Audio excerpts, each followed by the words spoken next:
Chapter 13. Real-World Examples. Joy in the particular.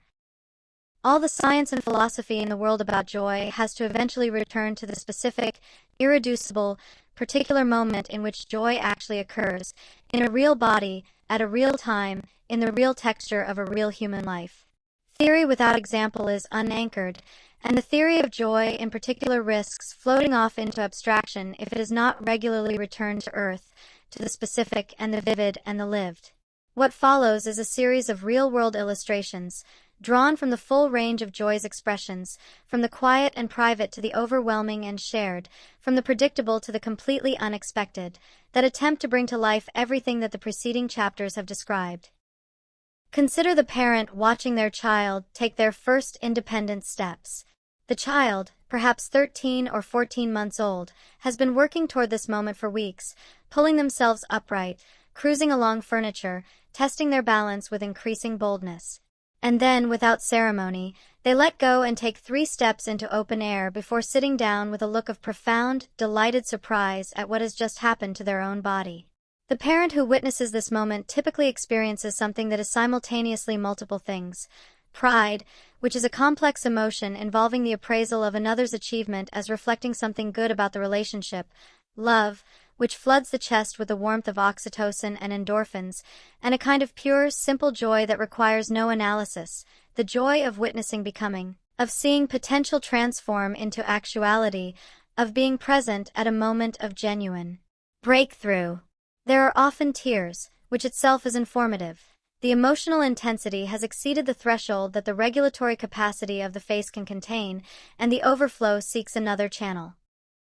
Joy in discovery and mastery. The scientist who spends a decade working toward a result experiences a specific, distinctive form of joy when it arrives, if it arrives. The years of careful, slow, often tedious work, the failed experiments, the revised hypotheses, the incremental progress that sometimes seems indistinguishable from no progress at all, create a kind of pressure in the system, a sustained investment of attention and hope and effort that accumulates in the nervous system like a charge awaiting its release. When the result comes, when the data aligns, when the pattern emerges unmistakably from the noise, when the years of work suddenly snap into focus in a single, clear, beautiful finding, the emotional release is enormous, and it has a specific quality that distinguishes it from other forms of joy. The joy of rigorous knowledge hard-won, the joy of the universe yielding one of its secrets to sustained, careful, honest inquiry. This is eudaimonic joy at its fullest expression, joy that is inseparable from meaning, from commitment, from the deep investment of a significant portion of one's life in a project of genuine understanding. The gardener in later life, perhaps in their 70s or 80s, perhaps limited in physical capacity in ways that younger people take for granted, who kneels in the dirt with a trowel and a handful of seeds, who feels the soil between their fingers and smells its particular ancient living smell, who plants something and trusts the earth to complete what has been started. This person is experiencing one of the most enduring and quietly powerful joy states available to human beings. It is the joy of contact with the living world, of participating in cycles that far exceed any individual life. It is mediated by sensory engagement.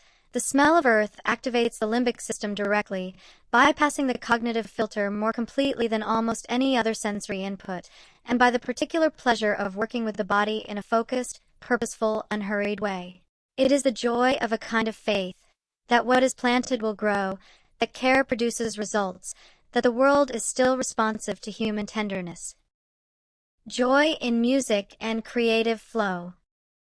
The musician who has practiced long enough to reach the threshold of genuine improvisation, who has internalized the scales, the harmonic relationships, the rhythmic vocabulary of their tradition deeply enough that these no longer require conscious attention, experiences, when improvisation goes right, one of the most reliably reported peak joy states in human experience. The notes arrive before they are planned. The hands move ahead of the thoughts that seem, from the outside, to be producing them.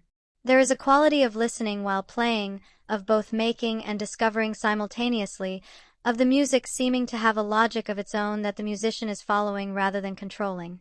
This is flow at its most vivid and most beautiful, and the joy of it is inseparable from the years of practice that made it possible. No one improvises brilliantly without having first done enormous amounts of disciplined, often frustrating, often non-joyful work. The joy of flow, in this sense, is also the joy of accumulated investment finally expressing itself freely, the joy of the self made large enough to contain and release what has been worked toward for so long. Joy at the edge of grief. The grieving person who laughs unexpectedly at a memory of the person they have lost demonstrates, with great clarity and great tenderness, the truth that joy and grief are not opposites. They can, and often do, coexist, not as contradictory states that cancel one another out, but as simultaneous responses to the same profound reality, that someone was loved, that they are gone, and that the love is still here, still real, still capable of producing both the ache of absence and the warmth of remembering. The laugh that breaks through grief is not a betrayal of grief. It is, in the deepest sense, its most honest expression, the proof that the relationship being mourned was joyful enough to be worth the grief, that joy was present in enough abundance that even in loss it still surfaces, irrepressible and genuine. The refugee who tastes the food of their homeland after years of absence experiences joy that is inseparable from loss, from displacement, from the particular grief of having been removed from a life and a place that formed them. The taste itself, a specific flavor profile encoded in memory, carried in the body, preserved against distance and time, bypasses the cognitive filter entirely and arrives in the limbic system as pure recognition. This is home, this is who I am, this is what I come from. The joy of this moment is not uncomplicated. It carries within it the awareness of everything that has been lost, everyone who is not here, everything that will never be exactly as it was. But it is joy nonetheless, deep, embodied, culturally rooted, irreducible joy that demonstrates, with great eloquence, that joy and loss are not mutually exclusive but often, in the most human moments, inseparably intertwined. Joy in giving. The person who gives something significant away, not because they must, but because they choose to, freely, out of genuine care for another's well-being, and who is flooded in the aftermath with a warmth and lightness that is completely disproportionate to any rational calculation of self-interest, is experiencing one of joy's most instructive variations. The joy of genuine generosity is not merely pleasant.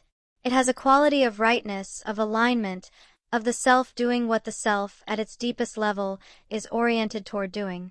Humans are, as the research on prosocial behavior consistently demonstrates, oriented toward giving and connection at a fundamental biological level. The ventral vagal system, the oxytocin system, the endorphin system, all of the neural machinery of social bonding and safety, are activated by genuine generosity in ways that are every bit as powerful as the reward systems activated by receiving. The joy of giving is the joy of being fully human, of expressing the social, relational, cooperative nature that has been at the core of the human enterprise since before recorded history.